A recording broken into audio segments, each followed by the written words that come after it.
Welcome back to the Relationships Made Simple podcast for men with me, Bryce Bauer. I've spent the last 15 years working with men in the addiction and relationship space. And one thing I can tell you about men is that they are confusing.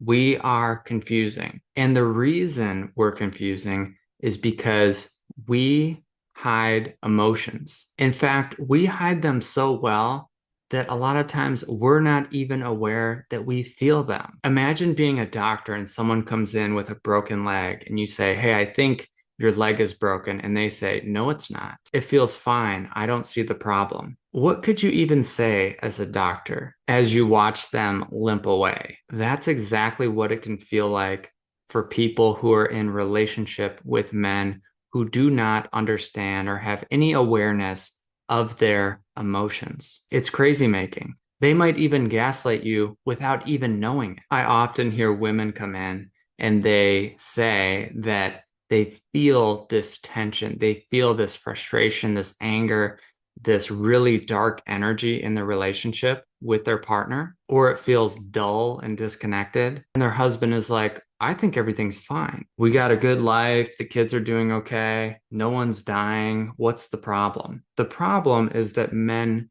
don't see it. They can't feel it. They don't understand it. So today I'm going to talk about the complexity of men's emotions so that you can understand yourself better and become a more loving, emotionally available partner. Because that's what we really want, right? One of the best feelings in life as a man, I think, is to have a partner who's attracted to you, who wants to be with you, to build a connection where you feel like you have each other's back. That's what most people want. Okay, so let's jump into it. The first thing to know is that men feel all the same emotions that women feel. It's not like men are immune to feeling shame or sadness, desperation, or grief. They just have well-developed defense mechanisms and deflections. Most men have an ever-present fear of vulnerability. And usually, the greater the fear of vulnerability, the greater the neglect or abuse they received as a child. Human behavior makes perfect sense when we understand the whole picture. Unfortunately,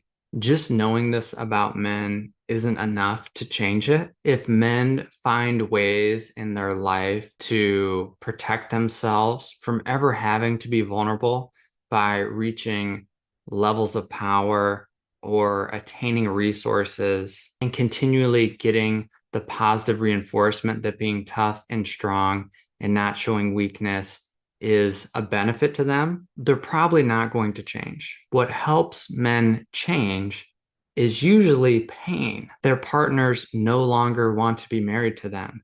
Their kids no longer want to communicate with them or come over to the house. They lose friendships, they lose status. And if you listen to men that have woken up to this, including myself, you'll usually hear a story like that. "I thought everything was fine, and then I royally fucked something up. I chose to get help and look at myself, and now I get it." And there's nothing wrong with this process. It's really the hero's journey. We're meant to be called forward, to feel fear, and to resist. But we also have to step through the threshold and face our shadow. Look at the things we're afraid to look at. Know the truth in order to wake up. And I'm a big believer that you reach your bottom when you stop digging. It's not like something really bad has to happen in your life. You can put yourself in a situation where you're kind of forced to have to deal with it. But either way, I think there's got to be some pain there and an incentive on the other side. So, what is it that I think men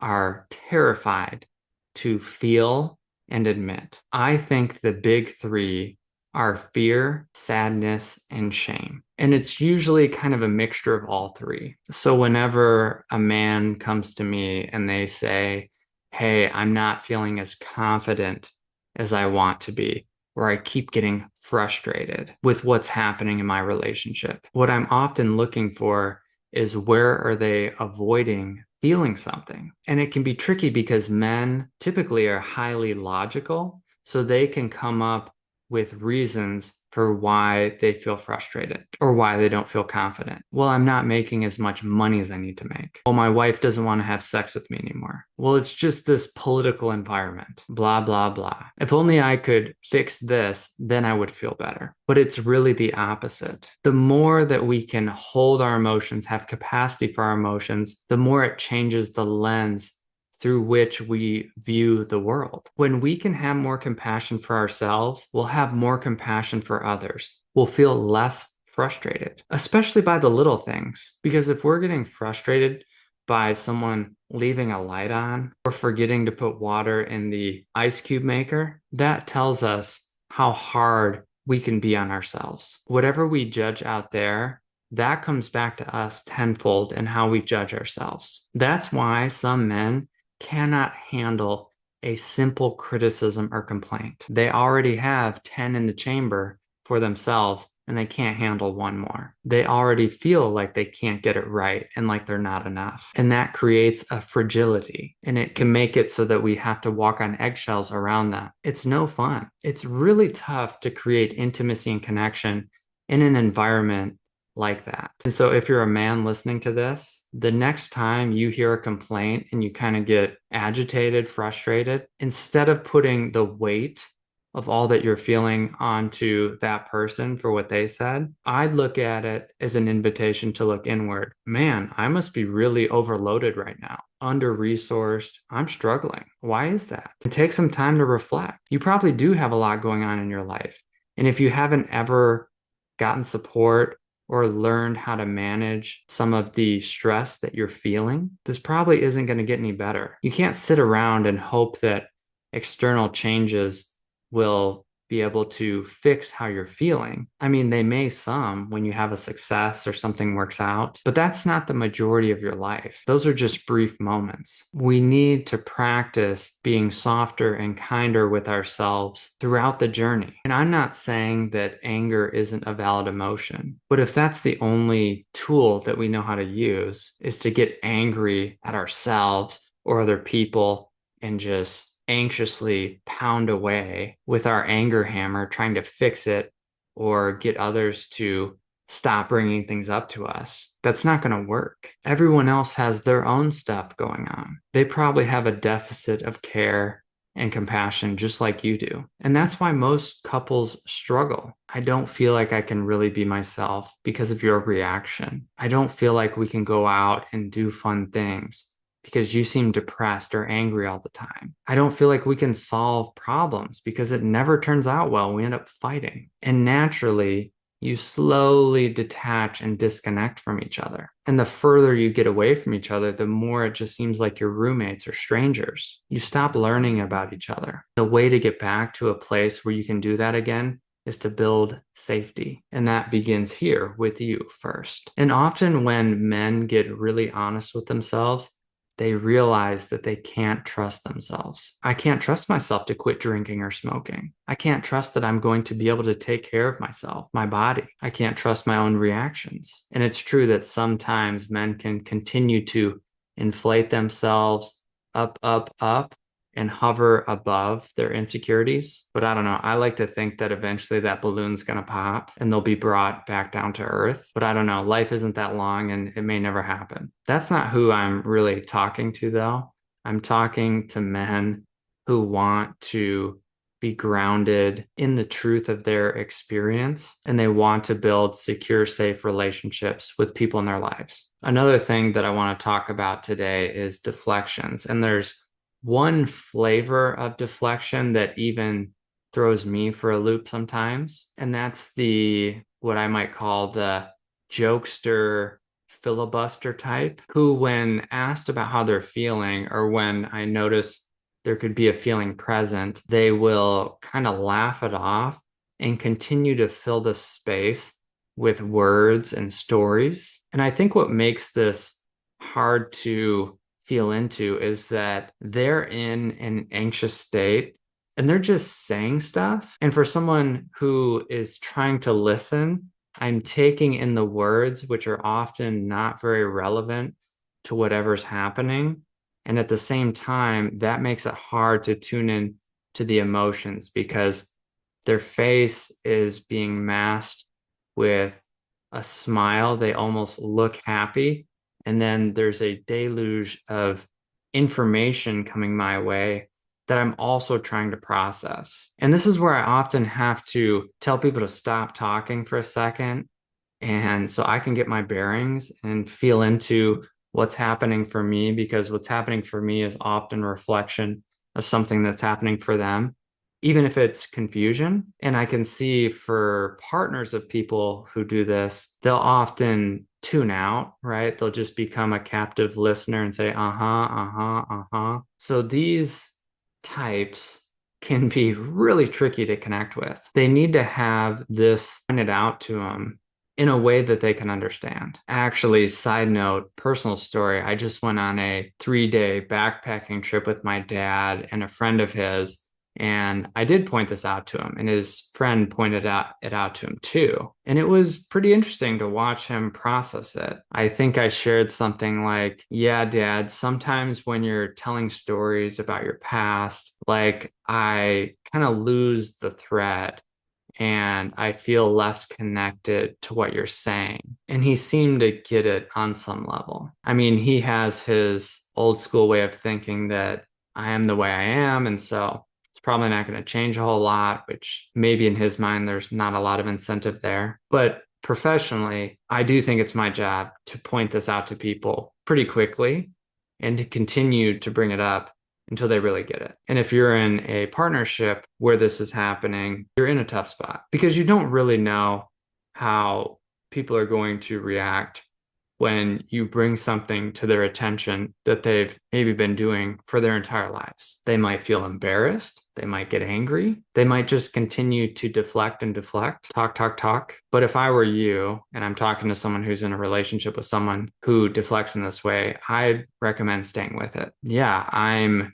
not really connecting to what you're saying. I'm wondering how you're feeling. And regardless of what they say, they just need to get this feedback, sometimes over and over, until they get curious enough to learn about what's happening. And if you're a man listening to this, you might have people in your life where you're like, yeah, I know people that do that, or I do that. I notice because I hang out with a lot of men, especially in the sports space, that that's kind of all the connecting that we do. And when it's just friends that I see on the pickleball court or the basketball court, I don't really care. I know we're probably not going to have a deep conversation about what's really going on in our lives. But even if there's something big that did happen, like I've had guys tell me, yeah, I'm getting divorced, which is a really big deal. But instead of feeling into the impact of sharing it with me or allowing me to see them and how they may be feeling about it, they'll just say something like, yeah, I saw this coming and now I can finally do what I want. And this is going to be actually really awesome and good for me, which I get. I mean, there's a part of that, but like,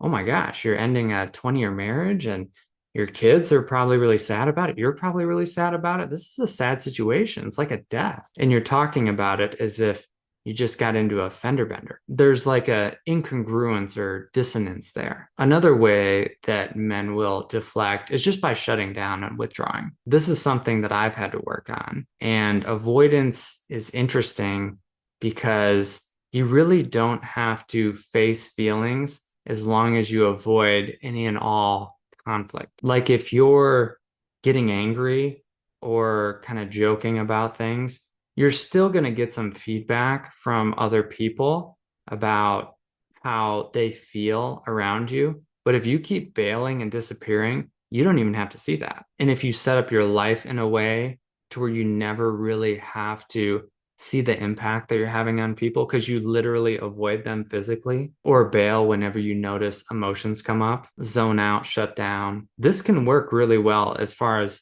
self-protection is concerned. And what I've gathered through my experience of dealing with this is that there's a lot of fear there when emotions come up. And my fear is more around other people's anger, if any of it has anything to do with me. I'm pretty good with sadness, people's sadness. There's like a level of vulnerability in that that doesn't scare me. But if I think someone's going to be disappointed or upset with me, the instinct is to bail. And so if you're a man who does this, what you need to do is to stay with what's happening. stay in the conversation and use your words to describe what's happening inside of you, even if it's confusing. Talk about the fear. I notice I'm feeling fear right now. I'm noticing I want to bail, but I'm going to choose to stay in this right now. That goes a long way. And if you need to take a break, take a conscious break. Hey, I'm feeling pretty overwhelmed right now. I'm going to take 20 minutes.